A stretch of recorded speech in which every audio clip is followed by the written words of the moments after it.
Boker Tov, everyone.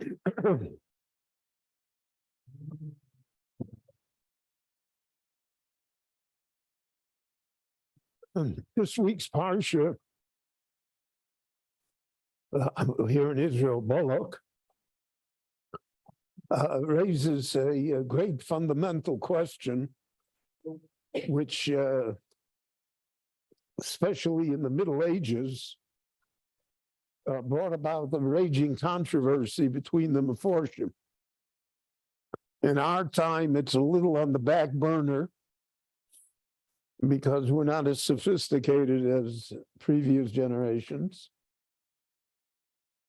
And therefore, we're not bothered by philosophical considerations.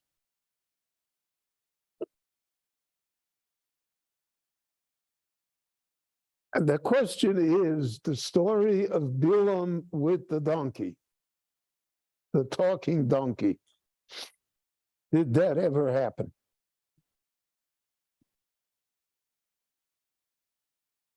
And what is the message that the Torah is teaching us? And how does that work? For the Ramban, see, the Ramban is the parish of the Ramban to Torah, which is one of the basic perushim, one of the basic commentaries, is a combination of philosophy, rationalism, drash, medrash, and mysticism, derech hasod. He said secretly, this is what it means. So he approaches everything in the Chumash on different levels immediately. For instance, Rashi is meat and potatoes. He's straight, The Torah tells us the story, that's the story. It happened. Rashi's a literalist.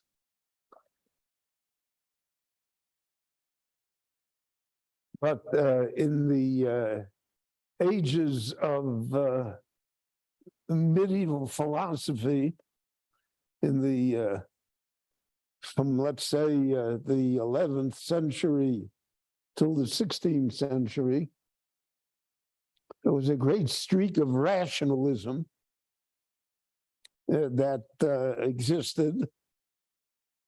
In the Christian world, it's the question of how does the church treat the Bible?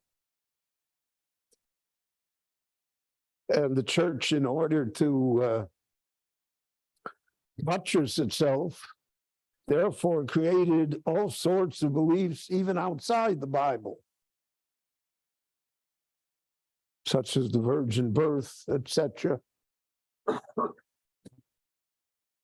in order to strengthen the fact that the Bible, so to speak, is literal. So you have to add miracles.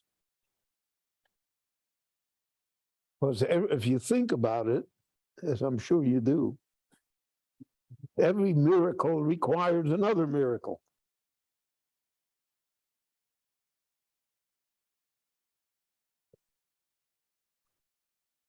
So there's a famous phrase in Yiddish, "Wie is Christelze, Chazayidelse."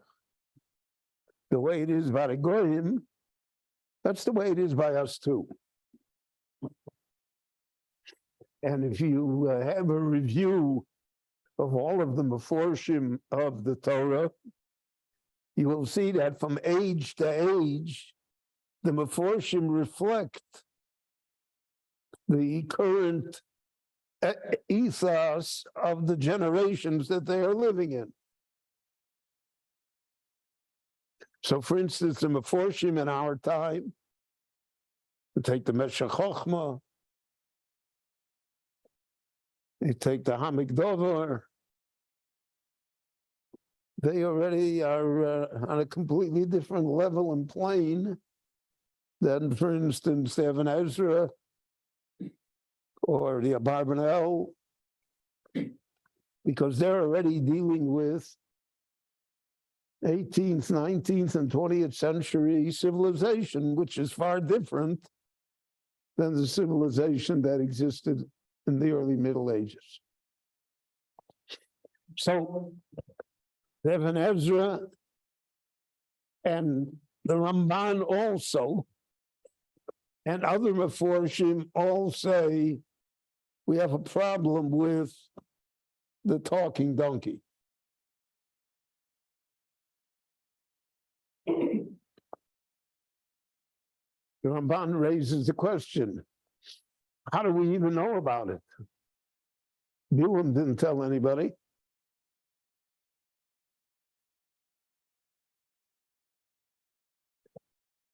So to speak, heaven is telling us a story here.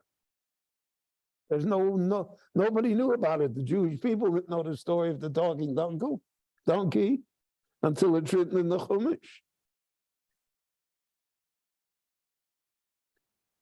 So underlying that is the question, did it really happen? Was there a talking donkey in reality? Or is this an allegory? It's a metaphor.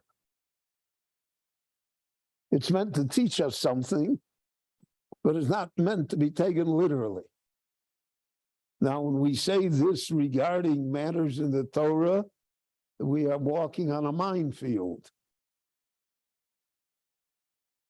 Because once you start with allegories and metaphors, so then everything can be discussed in those terms, and therefore all the mitzvahs themselves need not be performed because we're only interested in what lies behind the mitzvahs, and if we know what that is, so that's enough.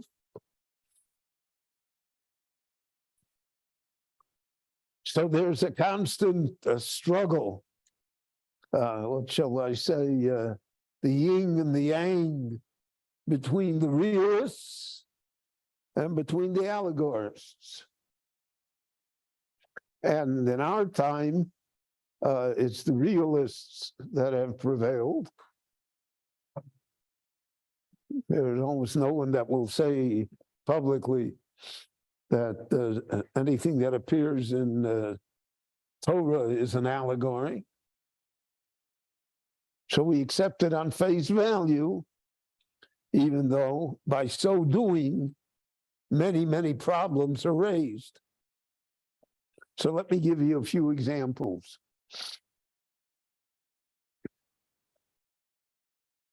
Story of creation.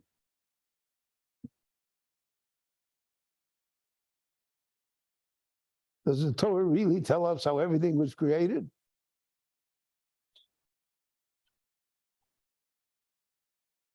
Does the Torah give us a timeline? Does the Torah really describe our universe? So we are taught when we are children that that's it.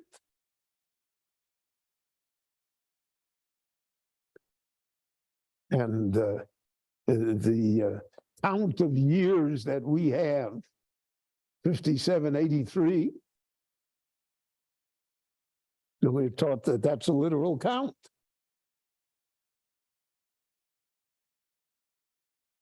Comes along Western civilization and adds 10 zeros to the count. We're talking about billions of years. Talking about things that are called light years.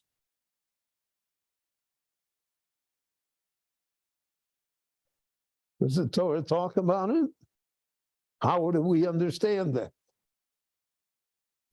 So the Gemara already said, leave creation out of this.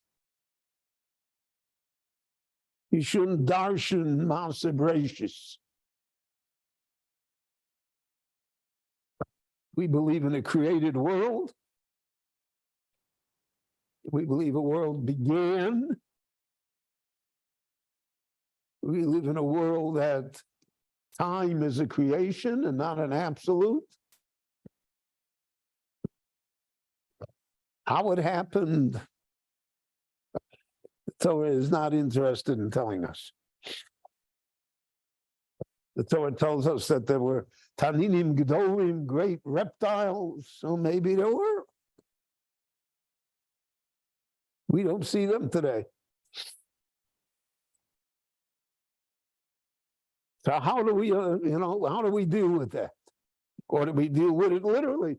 If you go to a cheder and you teach your 3-year-old or 4-year-old, it's all literal.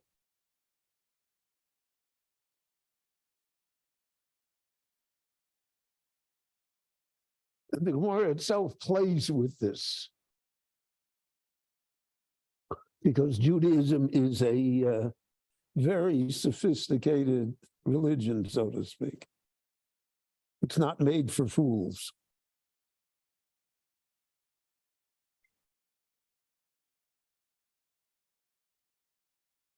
So the Gemara asks a question that a 4-year-old would ask. How did the elephant fit into Noah's Ark?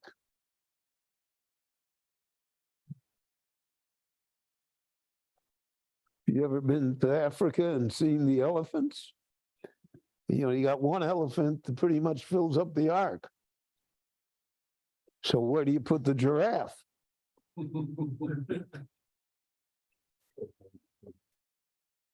Gemara asks that. Gemara in Chum. And the Gemara gives all sorts of terutzim that the great animal, the large animal, wasn't inside the ark, it was outside the ark, or it swam alongside the ark. What in the world is going on here?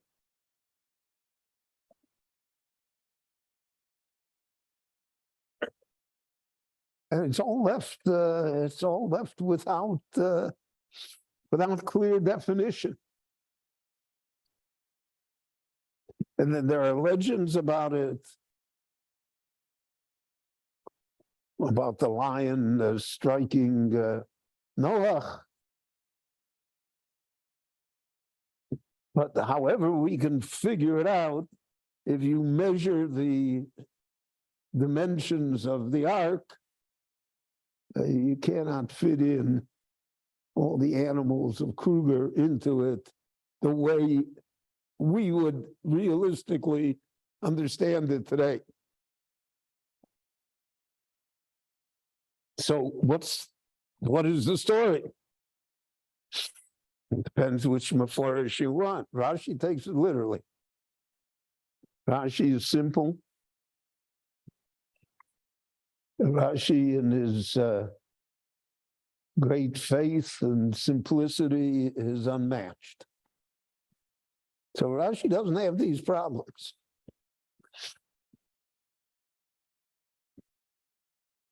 But Moshe ben Maimon had the problem.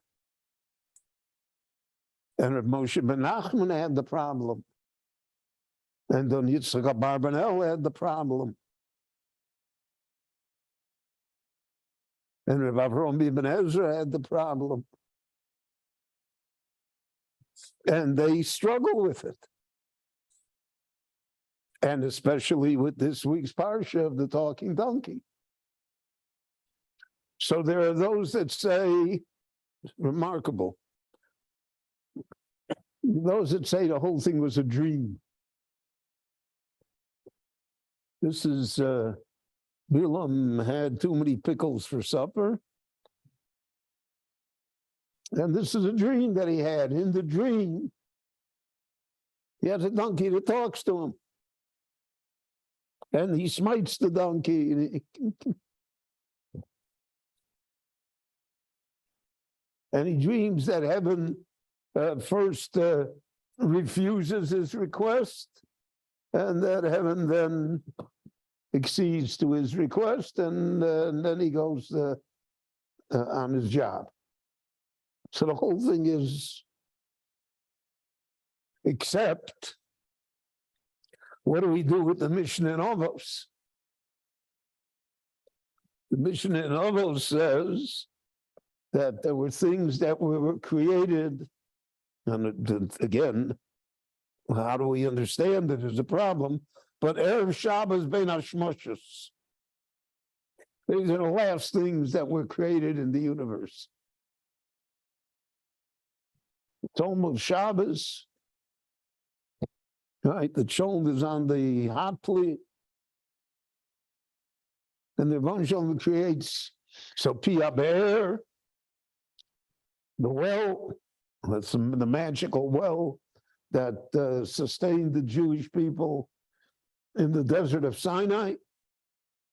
So you have a traveling well, which is absolutely miraculous and irrational. And then it says, Pia also, the mouth of the donkey. So simply put, the mouth of the donkey means that there was a donkey, Bilam's donkey, and it could speak. And that was a creation that the Lord inserted into nature, that at the time when Bilam would need it, there would be a donkey that would talk to him. Nevertheless, the Rambam is certainly aware of that Mishnah, and so is the Ramban, and so is the Ibn Ezra. They say it's a dream.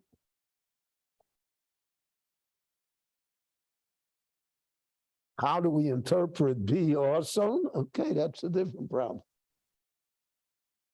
But the problem with rationalism is that the more rational you are, the less rational life becomes. Because life basically is irrational.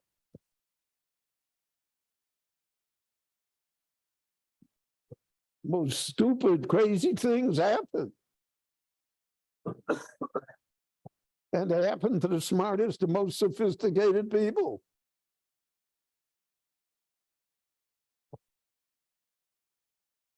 So, in the rationality of things, there lies always the fact that it's irrational. And the Torah, so to speak, recognizes it. And therefore, the Torah itself fluctuates from rational to irrational. And in the middle of the Torah, there's a story about a dream. Now, if you want to go even further, and I don't want to shock you, and I don't want to ruin my reputation, it took me 89 years to get to this. But there are Meforshim that say that the whole story with the Akedah, with Yitzchak, is also a dream.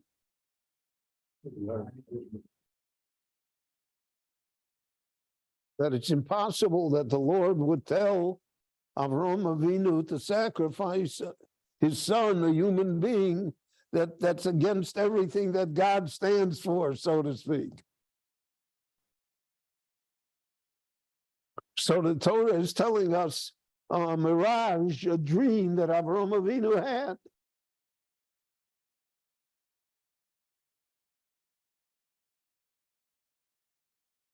And that becomes the basis of our faith.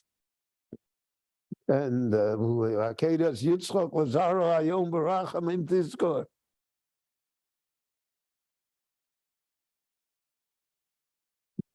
So again, in the Middle Ages, this was a raging controversy. There was a man, Azaria de Rossi was his name, Azaria Mino Adomim. He was a great scholar, Italian Jew. He wrote a page to the Torah called Mor Einayim. He's the supreme allegorist. And in effect, he said, we don't have to take Chazal seriously. All the Midrashim, all the... And he said, we don't even have to take the stories in the Torah literally. It's an allegory.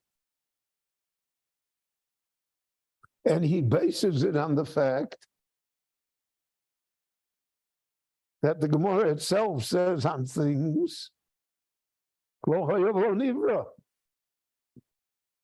The Gemara says, for instance, that Ben Sorer or More, the rebellious son, lo hayav lo nivra, there could not be such a case.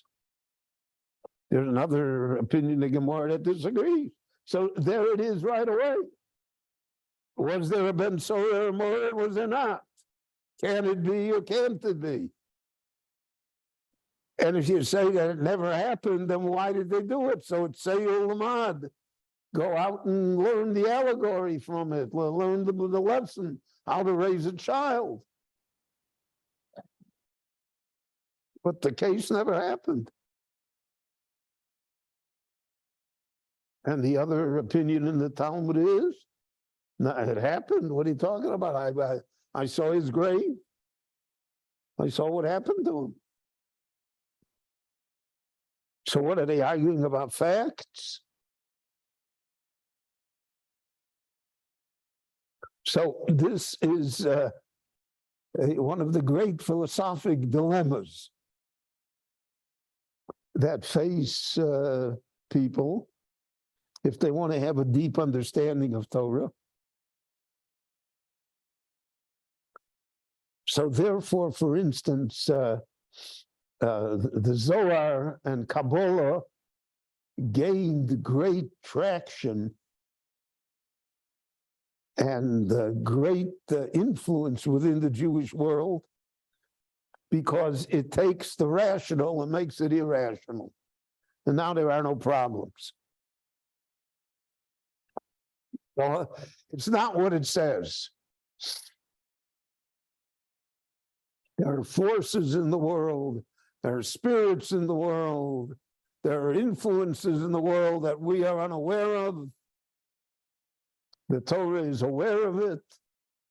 And through the mechanism of Torah and the study of Torah and the performance of mitzvahs, we affect this unseen world, which is the real world.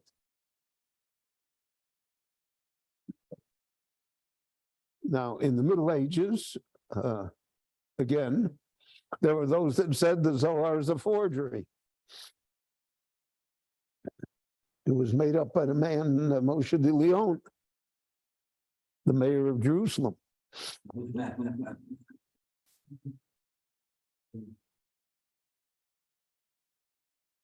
He authored it. In fact, we have a written letter from his wife that she says that he made it up. But tradition says that the Zohar was written by Reb Shimon Yochai, who is a Tana 1,000 years earlier.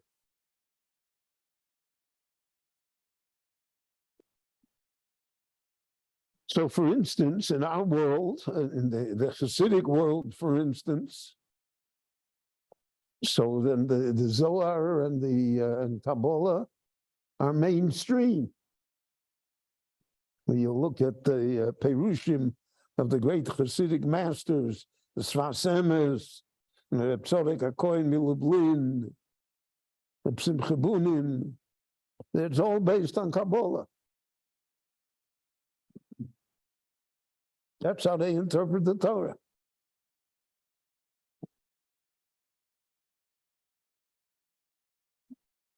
You'll take a look at the certain Meforshim that exist. They interpret the Torah basically only al pi halacha, like the Meshech Chochmah or the Malbim. They see in the pasuk what the Gemara saw in the pasuk, what the halacha is.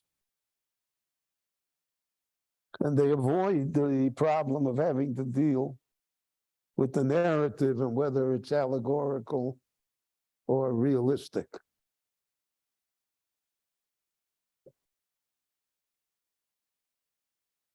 So this is an issue that really has no resolution. And because of it, there's very little discussion of it in the Meforshim of our time. In our time, we accept the Kabbalah, we accept the Meshech Chochmah, we accept everything. And we're not bothered by philosophic contradiction, so to speak. The Rambam felt in his time that he had to write the Moreh Nevuchim, but yes, yet somehow he had to deal with the Aristotelian philosophy of the church and of Islam, and to fit the Torah into it, so to speak. We're not troubled by that.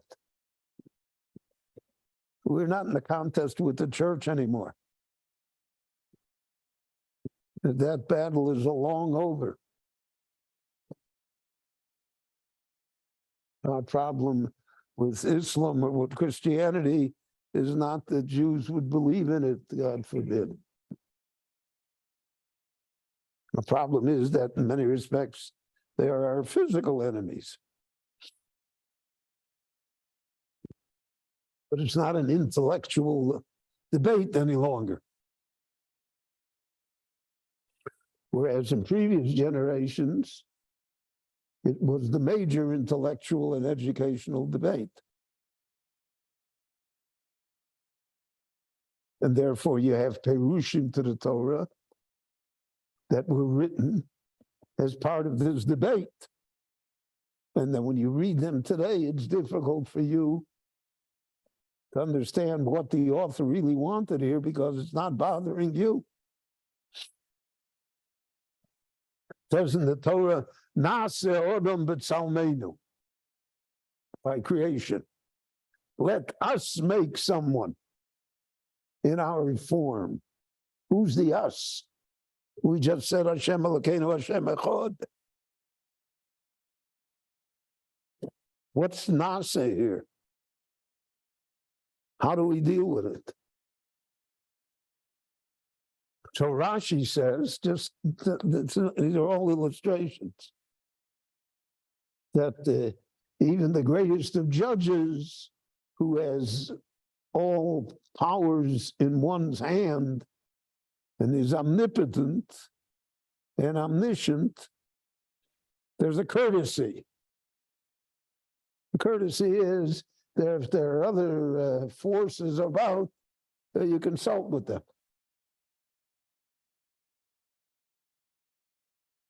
That's a remarkable idea. But what makes it even more remarkable is that we ascribe it to the Creator. I would understand that if I'm the Supreme Court judge and I'm going to decide something, I would ask the other judges, what's your opinion? Because in one way or another, they are my equal, or they're part of the same establishment. But by the Ribono Shel Olam, how can you say that? And why would the Torah write that? The Torah is also aware of the problems. Like if we were writing the Chumash over again, we'd make corrections to avoid all of these problems. The Gemara says the Targum Hashivim, the Septuagint, when the Torah was translated from Hebrew into Greek by Ptolemy in the Second Temple times, is that the rabbis changed things in the translation because they didn't want the problem. But in the original Torah, where you can't change anything, where the words are forever, where even the decorative little addition to the letter means something, then you can't change anything. So then why would the Torah have written it? Would the Torah purposely have written a book to confuse? Anybody that authors a book has an editor. I can say from my own personal experience, I have an editor. Now, every word that's changed rips out my heart because I wrote the word. But the editor is right. The word doesn't belong. That's not the proper word. It leaves the wrong impression. No, it's grammatically incorrect. So the Torah doesn't have an editor? Sure. Certainly does. So the editor was aware of Na'aseh Odom B'Tzalmenu. So why did they let it go? Why did they write it? That is the basic issue and how Meforshim approach the Chumash, how we look at the Chumash.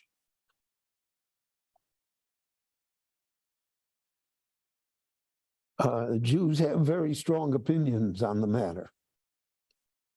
So many times, if you have an opinion different than mine, I consider you a heretic or a non-believer. In these matters especially. But it's hard to say I'm the great Rishonim that wrote Perushim and that differed so that they were non-believers. You're telling me the Ramban didn't believe in the Torah? But he says that this never happened, the story with the donkey.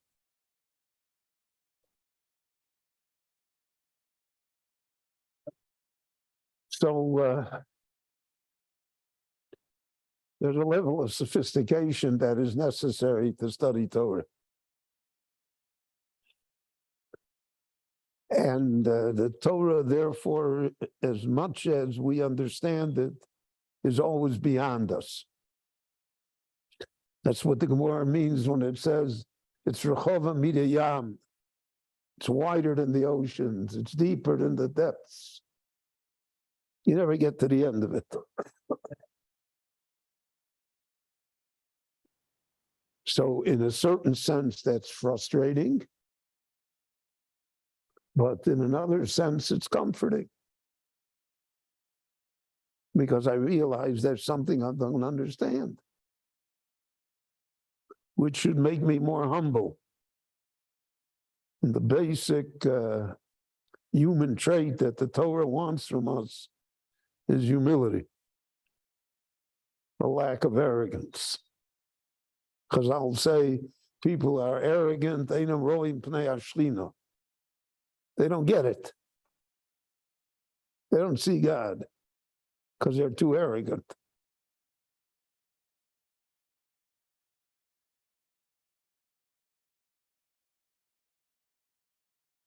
Rabbis have a difficult time with this week's Parsha because talking donkeys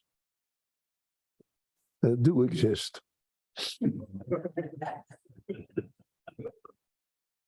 But I'm sure that in the overall understanding of the matter, this contemplation can give us intellectual stimulation and perhaps contribute to a deeper understanding of the Torah and of its text. Shabbat Shalom, everyone. We'll see you next Friday, God willing. Be well. I didn't hear you. Thank